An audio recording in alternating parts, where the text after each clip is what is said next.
Assalamualaikum warahmatullahi wabarakatuh, and a very good evening to all students, especially to Miss Awanis. Okay, today I will present what task Miss Awani giving to me. The topic is effective and versus ineffective emails. So firstly, I want to explain about effective. What you understand about effective? So effective ni dalam bahasa Melayu ialah cara yang berkesan. Okay, kalau yang ineffective ni ialah yang tidak berkesan. Okay, faham So maksudnya kalau efektif, kita hantar sesuatu tu email, maksudnya berkesan, sampai kepada apa yang nak kita sampaikan. Kalau yang ineffective ni tidak sampai, tidak berkesan, maksudnya kita hantar tapi tidak mendapat apa-apa respon daripada orang lah. Itu maksudnya. Okey, di sini saya telah menerangkan 7 step to effective communication. Alright, kalau anda boleh lihat dekat sini, saya sudah tuliskan 7 steps to effective communication. Okay, nombor 1 kita boleh lihat kat sini, what and why. Alright, so nombor 2, select channel. Okay, later I will explain more detail about this 7 step. Okay, number 3, select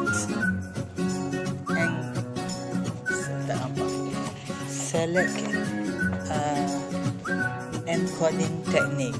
Alright, obtain select from receipts, check your understand, send message, and consider barrier. Alright, so this is a 7 steps of communication lah. If you want to use kalau nak sampai, kita boleh gunakan 7 step communication ni. Okay, saya akan terangkan satu persatu. Okay, what and why. Mengapa kita perlu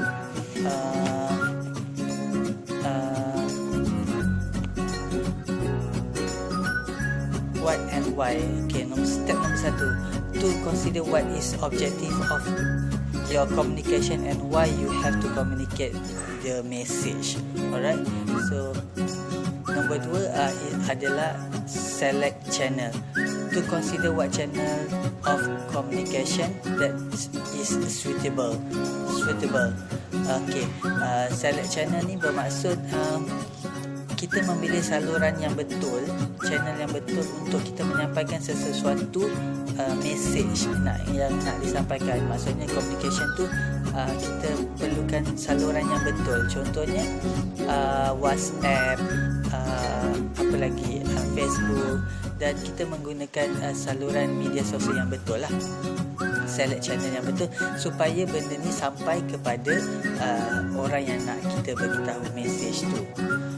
Okay, dan yang nombor 1 tadi, what and why. Okay, apa dan kenapa, sebab apa dan kenapa kita nak hantar message tu. Okay, kita mesti ada satu objektif, kita meletakkan satu objektif, dan kenapa kita nak hantar sesuatu message tu lah.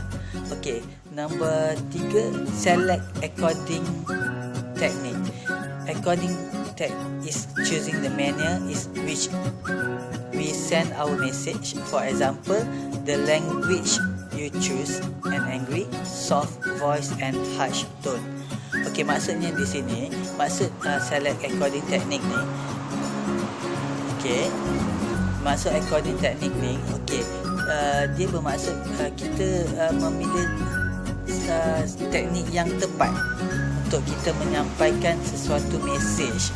Salah satu tekniknya ialah dengan contohnya kalau kita nak sampaikan satu message yang marah, lepas tu ada caranya memang marah, soft voice dan harsh tone. Kita menggunakan tiga kaedah ni lah, 3 teknik ni. Okey, contoh kita kalau kita nak soft voice tu, teknik yang soft voice tu, kita boleh panggil kita punya colleague ataupun kawan berbincang secara elok lah, dan menggunakan suara yang rendah dan lebih berhemah lah kita panggil, ataupun kita buat satu group, so kita boleh meeting ramai-ramai. So step number 4 is consider barrier. So consider barrier ni is to consider all possible barrier that may influence the receiver's understanding of the message. So kita perlulah, maksudnya di sini ialah kita memastikan sesuatu, kita mesti consider barrier, tiada halangan. Kita mesti mempertimbangkan tiada halangan yang dapat menghalang kita untuk menyampaikan sesuatu message tu. Okay, dan mudah difahami oleh semua.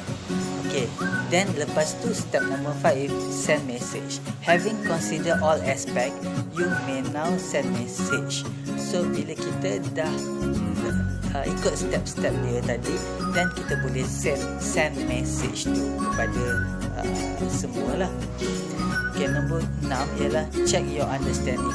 After sending the message, it is important to check whether the receiver has understood the message as you intended. Alright,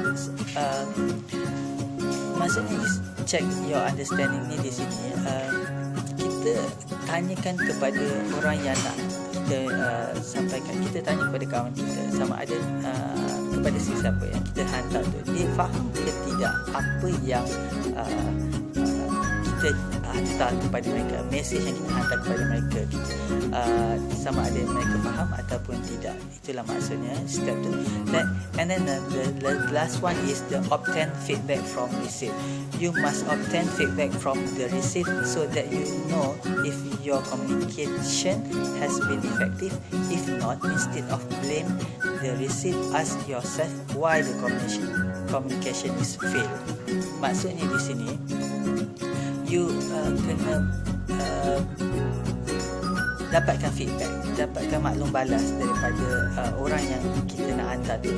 Maklum balas kena ada.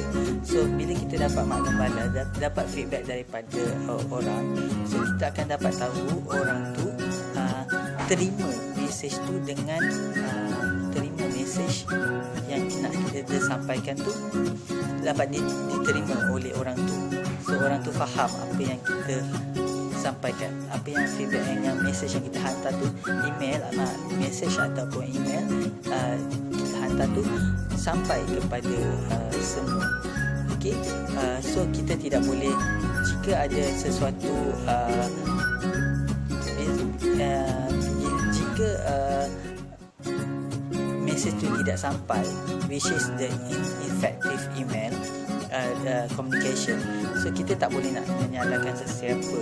Contohnya di sini ineffective ni yang tak sampai, kita tak boleh nak salahkan. Contohnya di sini ialah kita tak boleh nak salahkan orang lain bila contohnya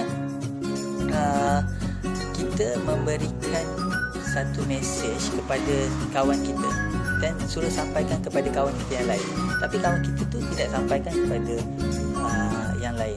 So communication is macam ada tak sampai lah, so fail lah communication tu. So untuk sampai di sini saja saya punya penerangan tentang effective and versus ineffective email. So saya telah menerangkan 7 langkah yang sesuai digunakan.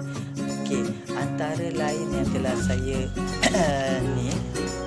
antara lain tadi 7 step tu, anda boleh lihat dan boleh baca dekat anda punya note yang Miss Awanis bagi dekat dalam grup WhatsApp tu ya, dan boleh fahamkan di situ. Okey, intention, antara lain yang saya buat kajian ialah kita kena intention. Intention ni maksudnya kita kena fokus bercakap, kita kena bercakap dan intention maksudnya fokus. Speaking to goal, your email should have one, right? So intention, kita mesti kena ada intention lah. So summarizing ni kita kena rumuskan apa yang email yang kita nak sampaikan tu, ataupun message yang kita nak sampaikan tu, ataupun communication yang kita nak sampaikan tu, kita kena rumuskan, okay, supaya tidak disalah anggap ataupun disalah erti oleh orang lain. Okay, well organized. Okay, antara lain ialah well organized. Well organized ni kita maksudnya kita kena organize kita punya email tu dengan secara yang baik, ataupun communication kita kena organize dengan baik. Visual, dan antara lain ialah visuality scannable.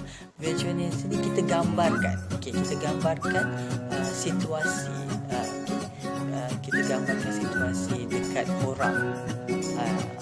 Lebih senang. Contohnya kita gambarkanlah dekat sini dekat tempat tu ada menara, dekat situ ada tasik. So orang tu dapat sampai. Contohnya contohnya visualize scannable ni kita boleh gambarkan. Contohnya kita naik Grab ataupun kita nak naik taksi, orang tu kita tak tahu tempat tu kat mana. So kita boleh visualize, kita boleh bagi spesifik tempat. So contoh macam bang, rumah ni dekat rumah saya dekat ada tasik, taman, okay, taman permainan. So kita visualize dekat orang yang tu, so orang tu dapat sampai. So dengan antara step lain ialah dengan cara yang polite and tonasi yang betul. Okay, kita kena bila kita nak bercakap dengan seseorang, kita kena adalah dengan sikap ataupun dengan cara yang polite. Polite ni bermaksud dengan cara yang sopan, tidaklah meninggikan suara atau sebagainya. Okey, step yang last ialah clean and action. So clean and action ni bermaksud jelas, apa yang kita nak sampaikan tu ialah jelas. Okey, apa yang saya dapat rumuskan sini, jika kita mengikut 7 step yang ataupun step-step yang communication yang telah saya terangkan tadi, insya-Allah will be success, and your message, your communication will be sampai pada seseorang yang kita nak sampaikan tu. Sekian, terima kasih daripada saya, Muhammad Azlan, Abdul Aziz.